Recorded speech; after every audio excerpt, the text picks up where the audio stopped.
ولې جګړه؟ دا هغه پوښتنه ده چې د بشریت د تاریخ په اوږدو کې له موږ سره لکه سوری ملګرې پاتې ده. له لرغونو قبایلي شخړو نیولې تر نننیو سایبري بریدونو پورې انسان ولې جګړه کوي؟ آیا جګړه زموږ له طبیعت سره تړلې ده که د ټولنې او ایډیالوژۍ زېږنده ده؟ ریچارډ اوري په خپل کتاب ولې جګړه یا وای وار کې هڅه کوي هغه عوامل را برسېره کړي چې جګړه د تمدن له پیله تر نن ورځې یو نه ختمېدونکی واقعیت ګرځولی دی. په دې ویډیو کې د همدې کتاب تر ټولو مهمې نقطې بحثونه او استدلالونه له تاسو سره شریکوم. د ریچارډ اوري کتاب موږ د دې تلپاتې معما زړه ته رسوي. سلام او جوړ بخیر، زه ولی یم او تاسو د کتاب لوستونکو یوټیوب چینل ګورئ. ولې جګړه یا وای وار یوه ژوره او څو رشته څېړنه ده چې د جګړې ماهیت ته کتنه کوي. د بشریت له لومړنیو ټولنو څخه تر نننیو شخړو پورې د جګړې ریښې لټوي. ریچارډ اوري د جګړې د تاریخي بهیر په بېلابېلو اړخونو رڼا اچوي، لکه بیالوژیکي، رواني، چاپېریالي او ایډیالوژیکي عوامل. دا کتاب په دوه برخو ویشل شوی دی. لومړی برخه د انسان د طبیعت له علمي بنسټونو سره د جګړې اړیکې څېړي چې بیالوژي، روانپوهنه او ایکالوجي یعنی چاپېریال پکې شامل دي. دویمه برخه بیا سیاسي، اقتصادي او ایډیالوژیکي اړخونو ته پام کوي چې د سرچینو، عقیدوي سیستمونو، د قدرت د مبارزې او د امنیت موضوعاتو ته ځانګړې شوې ده. د کتاب هر فصل د همدې اصلي موضوعاتو په بنسټ ترتیب شوی او دا روښانه کوي چې څنګه دغو عواملو په تاریخ کې جګړې ته لار هواره کړې ده. د کتاب په پیل کې اوري د کتاب موخه روښانه کوي چې پکې د جګړې دوامداره ماهیت سپړل او دا چیلنج کول چې ګواکې جګړه د انسان په تاریخ کې یو استثنایی حالات دی. برعکس هغه استدلال کوي چې جګړه د انساني تمدن یو اساسي او جوور جوړښتي یا ساختماني اړخ دی چې د بیالوژیکي او ټولنیزو جوړښتونو یوه برخه ده. د کتاب سریزه دا بحث پراخوي چې ولې جګړه، سره له دې چې د لمنځه وړلو هڅې شوي خو لا هم دوام لري. دا مقدماتي بحثونه د کتاب لپاره یو چوکاټ برابروي چې د لوستونکو لپاره او د کتاب د استدلال د درک لپاره اړین دي. لومړی د جګړې بیالوژیکي او ارتقایي ریښې بحث کوي. اوري استدلال کوي چې په بیالوژیکي برخه کې د انسان طبیعت چې د ارتقا له لارې جوړ شوی د منظم تاوتریخوالي یو زیانمن میلان لري. هغه واضح کوي چې څه ډول د سرچینو سیالي، د ځمکې د ملکیت شخړې او د تناسل ګټې په تاریخي لحاظ شخړو ته زمینه برابره کړې ده.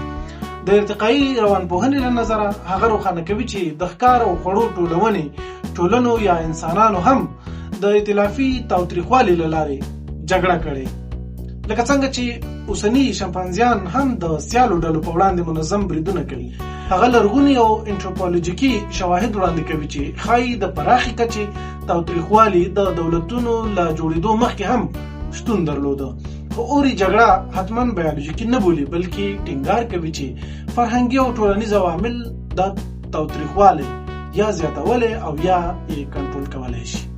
په ورپسې برخه کې روانپوهنه او د جګړې ټولنیز کول تشریح کوي. اوري د جګړې د رواني میکانیزمونو څېړنه هم کوي. هغه څېړي چې څنګه ټولنو جنګیالي ستایلي او ځوانان یې د فرهنګي مراسمو او کیسو له لارې جنګیالي روزلي دي. د بیلګې په توګه منځنۍ پیړۍ کې اروپایي جنګیالیو ته د جګړې او شرافت کلتور ورښودل شوی و. په داسې حال کې چې بومي ټولنو د جسماني ځواک او جنګي زړورتیا مراسم لرل. د دې ترڅنګ هغه تشریح کوي چې څنګه عصري جګړو کې تبلیغات د دښمن د غیر انساني ښودلو او د ډلې وفادارۍ پیاوړي کولو لپاره کارول شوي دي. دا برخه دا پوښتنه راولاړوي چې آیا انسان په ذاتي ډول تاوتریخجن دی که جګړه یو زده کړل شوی چلند دی؟ اوري وایي چې تاوتریخوالی د انساني طبیعت یوه برخه ده، خو د هغې څرګندونه د فرهنګي او ټولنیزو عواملو لخوا رهبري کیږي. دغسې دا کتاب په ورپسې برخه کې چاپېریال، سرچینې او شخړه باندې د بحث په دوام کې د چاپېریالي او اقتصادي فشارونو رول هم څېړي چې جګړې ته لار هواروي. اوري استدلال کوي چې زیاتره شخړې د حیاتي سرچینو لکه د کرنیزې ځمکې، اوبو او انرژۍ په سر رامنځته شوي دي. هغه د ویکینګز یرغلونه د کرنیزې ځمکې د موندلو لپاره یادوي او همداراز اروپایي استعماري جګړې د سرچینو د ترلاسه کولو لپاره بل مثال راوړي. د افریقا او منځني ختیځ اوسنۍ شخړې چې د نفت او الماسو او اوبو په سر دي دا موضوع نوره هم روښانه کوي. اوري دا خبرداری هم ورکوي چې د اقلیمي بدلون له امله په راتلونکي کې د سرچینو په سر شخړې زیاتېدلی شي. عقیدوي سیستمونه او ایډیالوژیکي جګړې هم را تشریح کوي. په دې برخه کې لیکوال استدلال کوي چې سره لدی چې مادي عوامل جګړې ته لمن وهي، خو عقیدې او باورونه هم د جګړو مهم محرکات دي. اوري د مذهبي جګړو تفصیلی تحلیل کوي، لکه صلیبي جګړې او معاصر جهادي غورځنګونه چې څنګه دین د جګړې د توجیه کولو لپاره کارول شوی دی. هغه همداراز د فاشیزم، کمونیزم او لیبرال دیموکراسي په بنسټ جګړې هم څیړي، لکه د 20مې پیړۍ سړه جګړه چې یوازې جیوپولیټیکي نه بلکې د متضادو نړیلیدونو ترمنځ یو ایډیالوژیکي مقابله وه. همداشان د قدرت، امنیت او دولت رول ته کتنه کوي. هغه اوري د قدرت او امنیت په برخه کې لیکي چې څنګه دولتونه د خپل نفوذ ساتلو او پراخولو لپاره جګړې کوي. هغه تاریخي امپراتورۍ لکه روم او مغول یادوي چې د پوځي یرغل له لارې جوړې شوې وي. کتاب دا روښانه کوي چې څنګه د قدرت توازن نظریه په نړیوالو اړیکو کې جګړو ته لار هواروي. اوري دا تحلیل عصري جیوپولیټیک حالات ته هم تطبیقوي، لکه د امریکا او چین سیالي. هغه دا هم څیړي چې څنګه دولتونه د واک انتقال یا د سیال کمزوري کولو لپاره نیابتي جګړو ته مخه کوي. د کتاب په وروستۍ برخه کې لیکوال عصري جګړې او د شخړو راتلونکي تر بحث لاندې نیسي چې په سایبیري جګړې او د اتومي مخنیوي یا ډیټرنس ته ځانګړې پاملرنه شوې ده.